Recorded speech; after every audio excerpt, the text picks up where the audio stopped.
What are your primary sources of first-party data? We really focus on two things. As we talk about first-party data, a lot of people think about consent data. But there's two types of first-party data that we play with. There's consent and there's observed. But for where we play, it's mostly in the consent base, is how do we help client maximize hand raisers, their prospective customer, go out through tactic agnostic media approaches, find them, acquire the right data attributes, clean data, because that's most important, help them activate that across programmatic or through CRM, whether email, SMS, or direct mail. The quality, the consent levels, and making sure that it is clean, in your words. Having done this for decades, we see a lot of companies, especially in verticals that we play in CPG and health and pharma, data poor. So we focus on the right data strategy, and when I'm talking about, there's two components for us. One is data equality, which focuses on representation of who your prospective customers are from a demographic standpoint. The other piece is the psychographic element of it, which allows you to have sort of a belief system intelligence, right? So the combination that powers your marketing activation strategy. So I was like, the first place that we start to help them with their data strategy, then that transforms into how we can help them maximize their data at scale. Okay. What are some of the hallmarks or the kind of elements of poor quality data that you look out for when you're doing that first level assessment? Then I'd like to ask you about the tools. We see on average, there's about 20 to 30% of bad data across some of the clients that we see. And that equates to roughly, on average, about $1 million per annum wasted media spend. If they didn't can you define what bad data looks like? What is it? There are a couple of components. One is data hygiene, which is making sure that it's the right information for that user, whether if it's email, if it's address, first name, last name. How many of you have more than one email address in this building?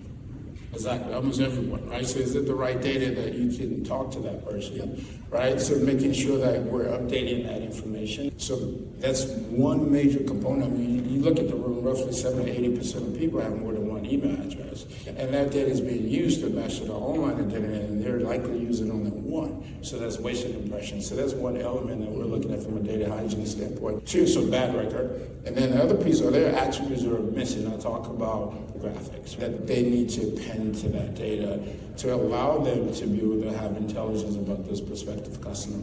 The other piece is around duplicate information. As we said in the room, we have people that have more than one email address. Traditionally, a lot of brands, if you pay to acquire new data, it's treated as a new record versus an append or an update. If you look in your database, then you're adding millions and millions of rows versus an appending to that contact information. So that's when we're talking about bad data. Those are the elements we're looking at. It's just funny you say Yahoo. Just a few weeks ago, I had to reach out to a bunch of people for a party for an old boss of mine. And when I looked through my contacts, like 3 out of 4 were AOL addresses. And I just knew right away, these are not their email addresses, but I hadn't been in touch with them for so long, so right. It's funny you say that. What are the tools that you're using? Are there any specific tools that you think are of value? Yeah, so one of the important things is it's about building a homegrown solution. As I said, we've been in this for over 4 decades, and we've built, it's a combination of building a partnership, right? We've partnered with some of the best data provider in the world from an append standpoint to add additional attributes. But we've built a technology that allows us to focus on data hygiene. The ability to see data, clean data, route data, all in real time, and append data from the third-party solution. We've built that.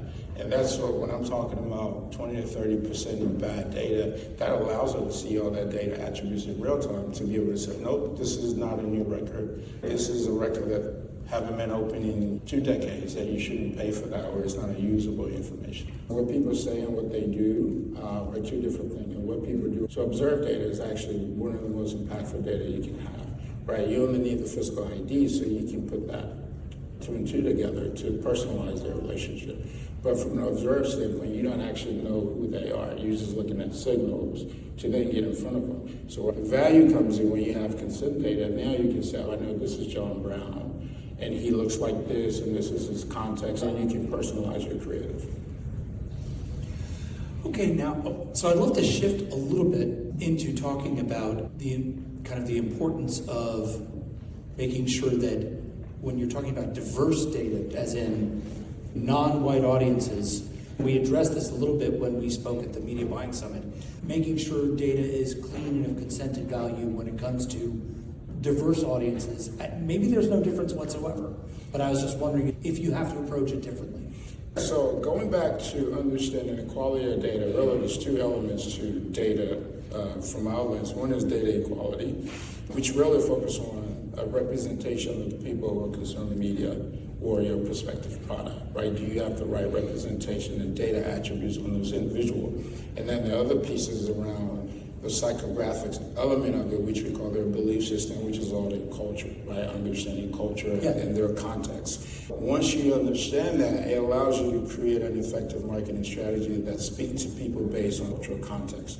The reason why media works is because the creative resonates with the audience. But if you don't have the right data that speak to those individuals, you are wasting media impressions, arguably on the wrong audience and saying the wrong thing. So when we think about data and we think about just media in general, we focus on, do we have the right representation of data for the people we're going after or consuming that product? And it's sad to say a lot of brands didn't put a lot of emphasis on that.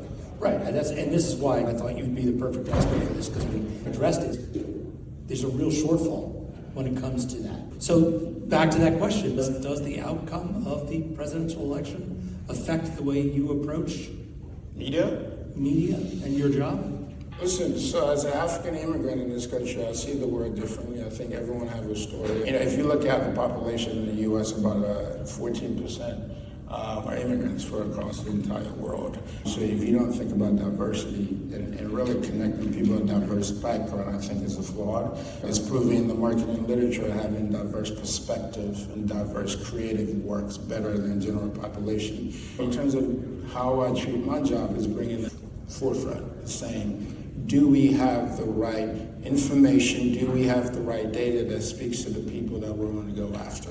The reason why branding do it, because us as marketer, we like the easy stuff, right? It's easy for us to do general population marketing because we do not want to get into micro and nano segments, and creative is going to be costly. And technology allowing us to be able to do some of those things, if you have the right data asset and you have the right creative aligned to the specific segments and subsegments, then technology like AI can allow you to activate marketing at scale to speak to people that resonate with them. So in my job, I think about it every day, and I push my team to think about it. For us, it's not a temporary event like the election and everything else. It's an everyday event for us, and we're speaking to our clients as an everyday event.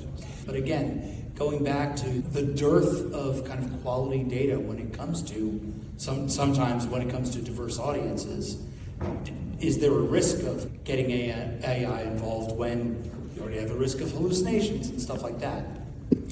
First of all, there's always a risk in everything, even marketing, right? That's true. So if you are risk averse, then you're in the wrong business, right? The reason why companies start to create product is because they're looking to create change. Certainly there are issues with AI and data, so as I talk about data and quality, some challenges that they need to fix there. And I think people over-index on the risk aspect of it, and they really don't focus on how can we have diverse perspective at the table to understand what are the data do we need and how does the creative align with that to execute an effective marketing strategy.